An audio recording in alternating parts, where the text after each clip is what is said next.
پچھلے دنوں ایک یونیورسٹی نے مجھے دعوت دی کہ میں وہاں جا کر وہاں کے طالب علموں کے ساتھ making sense of Pakistan's politics کے عنوان پہ بات چیت کروں، یعنی پاکستانی سیاست کی منطق تلاش کرنا بنیادی طور پر۔ اب آپ سوچ سکتے ہیں کہ پاکستان کی سیاست میں منطق تلاش کرنا کتنا مشکل کام ہے۔ یہ تو میرا خیال ہے جو پاکستان میں سیاست کر رہے ہیں ان کو بھی نہیں پتہ کہ سیاست پاکستان میں کیسے ہو رہی ہے اور کون کر رہا ہے۔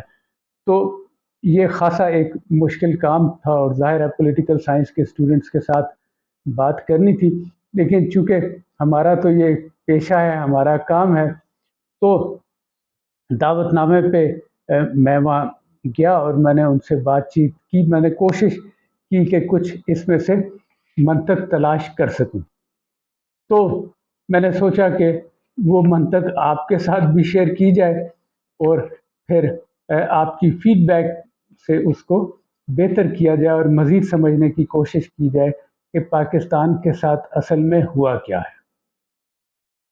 تو ناظرین، میں عموماً اپنی جتنی بھی کلاسز شروع کرتا ہوں ان کا آغاز جو ہے میں وہ لارڈ میکالے سے کرتا ہوں، اور یقیناً یہاں بھی میں نے یہی کیا۔ وجوہات اور بھی ہوتی ہیں بہت سی، بٹ میرے خیال میں یہ بنیادی چیز ہے جو اگر ہمیں سمجھ میں آ جائے تو ہمارا مسئلہ حل ہو جائے گا۔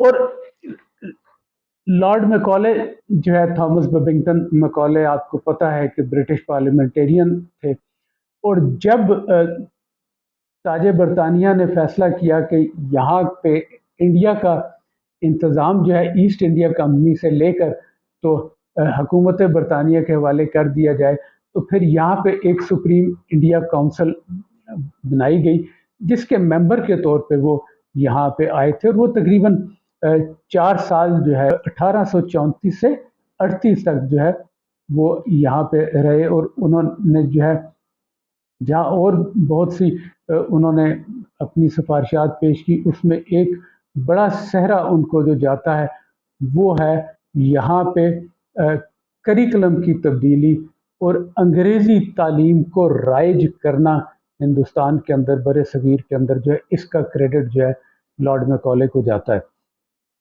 تو لارڈ میکالے کی ایک آبزرویشن ہے، ایک کال ان سے منسوب ہے، جس پہ اب کچھ لوگ اعتراض کرتے ہیں کہ شاید انہوں نے نہیں کہا تھا، لیکن اس بحث میں پڑے بغیر یہ کال آپ دیکھیے، اگر یہ سمجھ میں آ جائے تو یہ بات بڑی اچھی سمجھا دیتا ہے۔ یہ جس نے بھی کہا ہے اس سے آپ کو سمجھ آ جاتا ہے کہ آپ کے ساتھ ہوا کیا ہے۔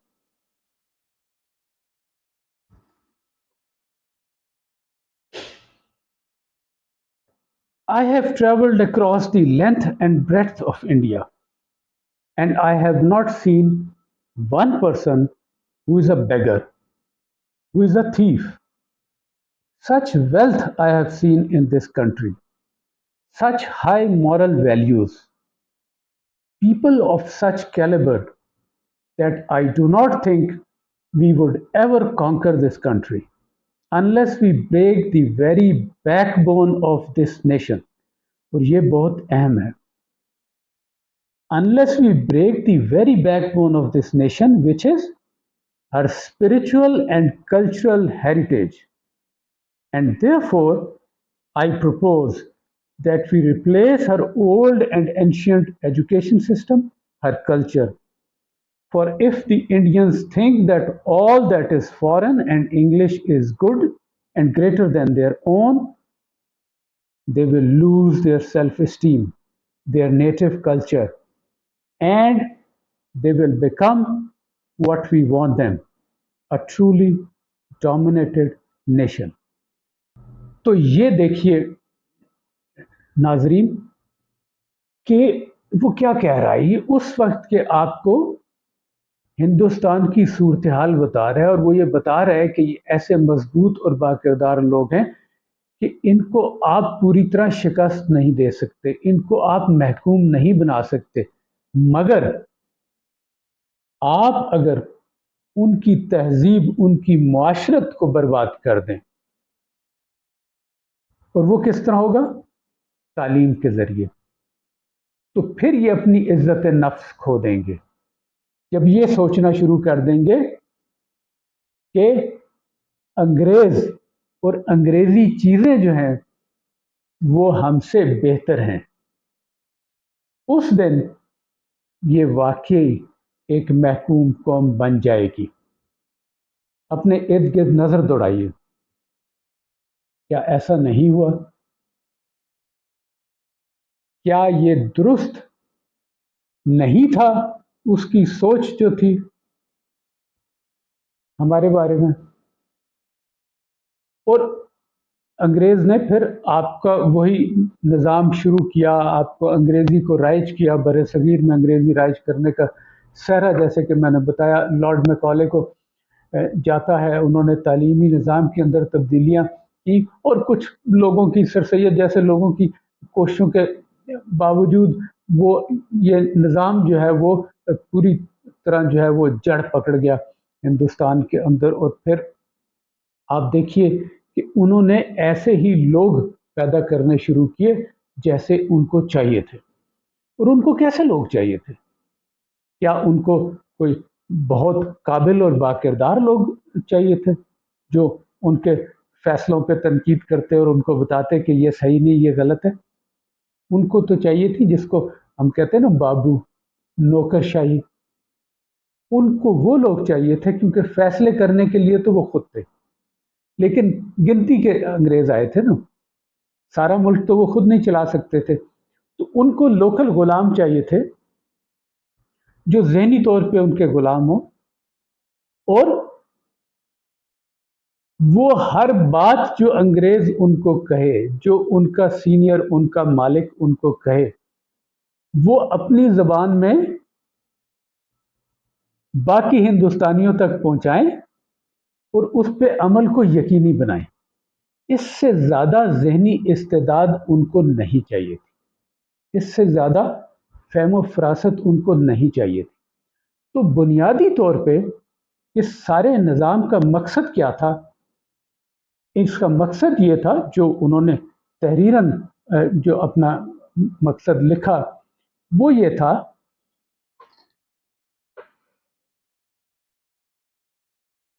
to create a class of persons Indian in blood and color. ایک ایسا طبقہ پیدا کیا جائے جو رنگ اور نسل کے حساب سے تو انڈین ہو، ہندوستانی ہو، but English in taste, in opinions, in morals and intellect. لیکن سوچ، فکر، اخلاق اور ذہن کے اعتبار سے وہ انگریزی سوچتا ہو.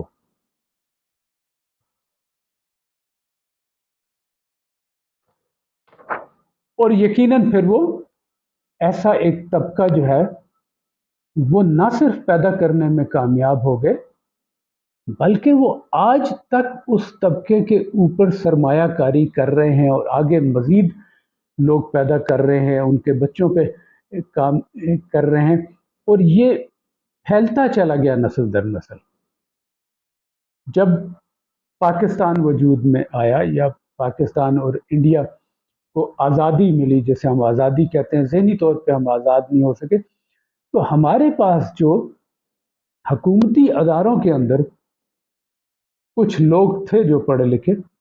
وہ کون لوگ تھے؟ وہ جیسا کہ میں نے آپ کو بتایا کہ یہ وہی لوگ تھے جو ذہنی غلام تھے، خاص طور پہ جو اوپر کے عہدوں پہ آئے، کیونکہ انگریز نے ان کو تو ترقی نہیں دینی تھی. جو اس کے فیصلوں پہ تنقید کرتا، اس کے خلاف بات کرتا، انگریز نے تو ترقی ان کو دینی تھی جو انگریز کی ہاں میں ہاں ملاتا، جسے آپ یس مین کہتے ہیں.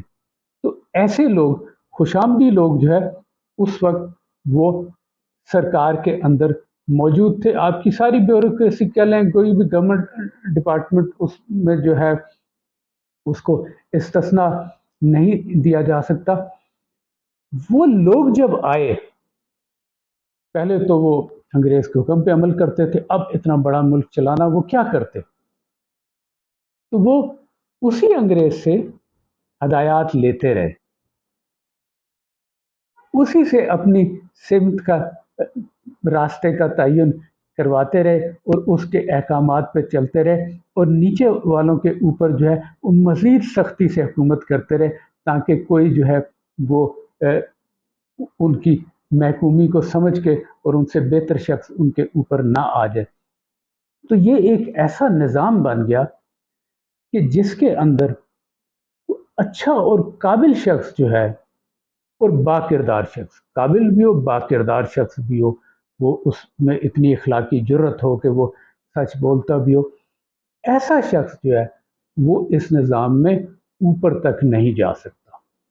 یہ نظام اس کو پہلے ہی کاٹ دیتا ہے، باہر نکال دیتا ہے، اس کو ترقی سے روک دیتا ہے۔ ٹھیک ہے، ایکسیپشنز آر آلویز دیر، کوئی ایک استثنا ہوتی ہے جو کہ نکل جاتا ہے کسی وجہ سے، آخر سسٹم میں بھی بتانا ہوتا ہے کہ کوئی مثال دینے کے لیے چند سالوں بعد کہہ سکیں کہ دیکھو یار وہ تو ایماندار آدمی ہے، وہ تو قابل آدمی ہے، میرٹ پہ آیا، لیکن بالعموم میرٹ کا گلا گھونٹ دیا گیا اور اس کا نتیجہ یہ نکلا کہ وہ صرف سرکاری اس پہ اس کا اثر نہیں ہوا، کیونکہ پھر آپ کے ہر جگہ، ہر محکمے میں، ہر زمینے میں اس کا اثر ہوا، اور آپ نے ایک پوری قوم ایسی پیدا کر دی جس میں میرٹ کا فقدان تھا، جہاں لوگ خوشامد کے ذریعے اور غلط طریقوں سے اوپر آنے کی کوشش کرتے ہیں اور اپنے لیے جو ہے وہ راہیں تلاش کرتے ہیں شارٹ کٹس کے طور پہ، لیکن ایمانداری اور ذہنی استعداد کے بل بوتے کے اوپر جو ہے اوپر آنا مشکل ہو جاتا ہے۔ تو اگر ہمیں یہ بات سمجھ میں آ جائے، کہتے ہیں کہ اگر آپ کو بیماری کی تشخیص ہو جائے تو اس کا علاج آسان ہو جاتا ہے۔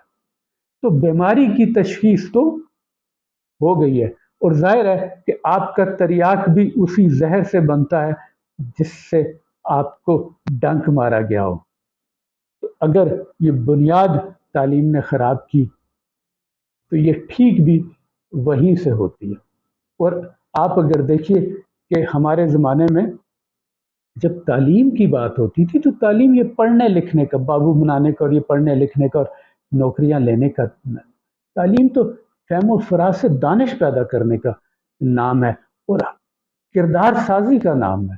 ہم نے جو تعلیم حاصل کی اس میں تعلیم کا لفظ اکیلے نہیں آتا تھا، ہمیشہ تعلیم و تربیت مرکب لفظ اکٹھے استعمال ہوتا تھا۔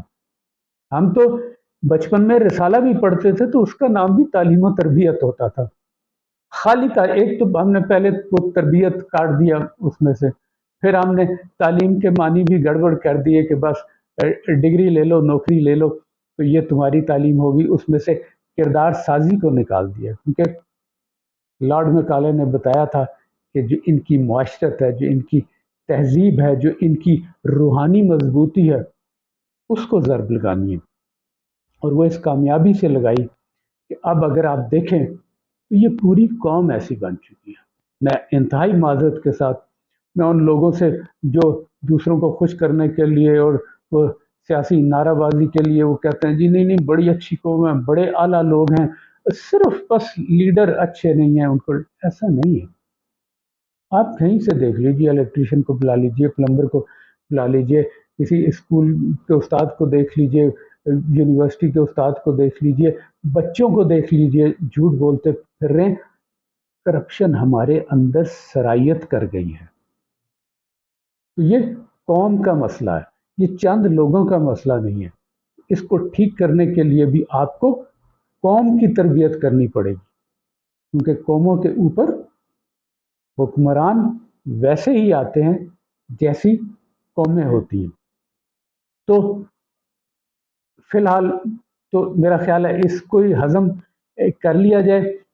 اگلی نشست میں، اگلی ویڈیو میں ہم بات کریں گے کہ اگر یہ بنیادی مسئلہ ہے تو پھر اس مسئلے کا حل کیا ہے، ہمیں کیا کرنے کی ضرورت ہے، آگے کیسے چلنے کی ضرورت ہے۔ تو اگلی ویڈیو تک کے لیے اپنی فیڈ بیک ضرور دیجیے گا، تاکہ جو ہے وہ اگلی ویڈیو جو ہے وہ میں آپ کی مرضی اور پسند کے مطابق بہتر بنا سکوں۔